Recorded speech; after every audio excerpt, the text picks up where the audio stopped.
Jessa and Ma'am Rona May. Anak gali siya ni Ma'am Mercader.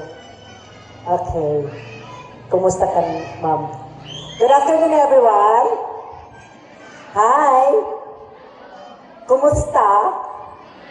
Okay lang. Ako, kumusta man ako?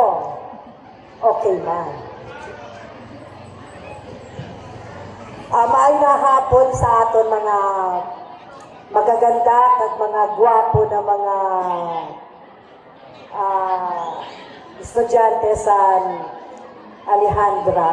Kung mga gwapo niyo, kag mga ganda. Some of you, I know you, some of you, di ho, siyempre, kilala ko.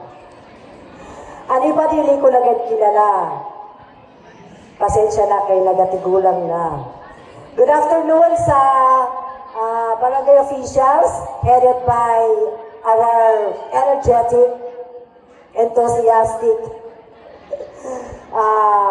punong barangay, Day Eden, and to the faculty of Alejandra Tambago High School headed by Sir Nino.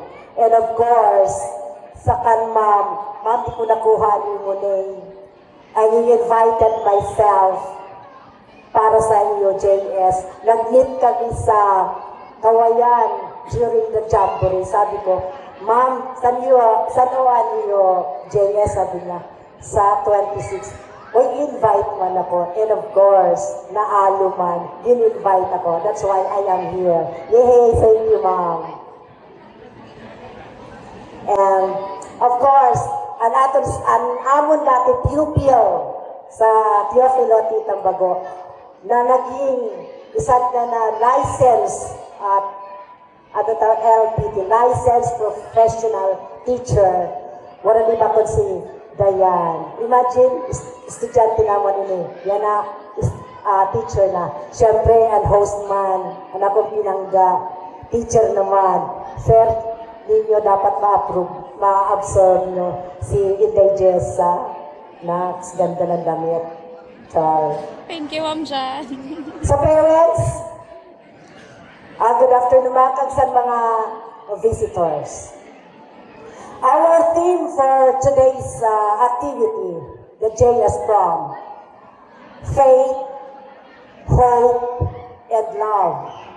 But the greatest of this is love, by Corinthians, from the book of Corinthians, chapter 13, verse 13. Amo pilihan, tema.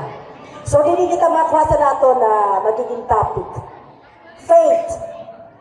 Ang faith sa Tagalog, ano nga sa Tagalog ang faith? Tiwala. Ha? Kanang pagtuo ba? Ang atong pagtuo, pagtuo sa Ginoo. Dapat ang atong pagtuo sa Ginoo hugot sa atong buot. Nga tanang tao yatagan magina problema. Naturalmente na ang tao may problema. Kaya kung wala na problema ang tao, isa lang ang dalagan, o duha ang dalagan, it's either patay or nalitik. That's why, kung may mga problema kita, don't worry. Di na matitest. Di na challenge sa atong pagtuo kung gaano pa kahugot ang pagtuo sa Ginoo. Hope ang panduwa. Hope. Dili sigarilyo. Hope. Pag-asa. Kung gusto ka natong pagtuo sa Ginoo, may pag-asa kita na maahon kita, mawala kita sa nanatong problema, sa nanatong sitwasyon.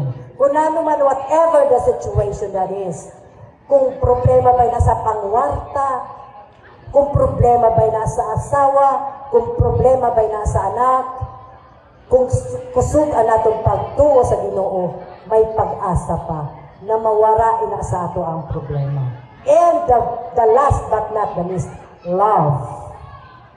Makanta ko. That's because I was once a singer. Sir Nino, let me sing for you. I believe that children are a future. Ano ba masunod? Teaching them. Teach them well and let them lead the way. Show them all the beauty they possess inside. Let Give them them the a sense sense of pride to make it easier. Let the children's laughter. Ayon, kadahil kamo na mga bata, kamo ang pag-asa sa aton bayan. Sabi na Dr. Jose Rizal, kamo ang pag-asa sa aton bayan. Kaya mga parents, teachers, guide them well according sa kanta. Sino ang kumanta? Whitney Houston. Ina po na kanta, dako-dako po ang role sini na aton tema sini na aton JS. Parents, teachers, guide the children. They are the children, for they are the future of our nation. Wala po ako magkadi para magpabuto, Char. Amo po ang katotohanan. They are the future of our nation. Kaya kamo na mga kabataan, dako-dako ang your future. Pag magtapos ka mo. Kinahanglan magtapos. And then, last but not the least, ay pinakamaganda, values. Dahil sa generation natin yan na, puro nakita social media, pag mata cellphone, pag turog cellphone, wa na. Pag-urupod ang magpararkada, wa na istoryahay dahil sa cellphone. Nakakalimutan ta na ang values, ang atong pagiging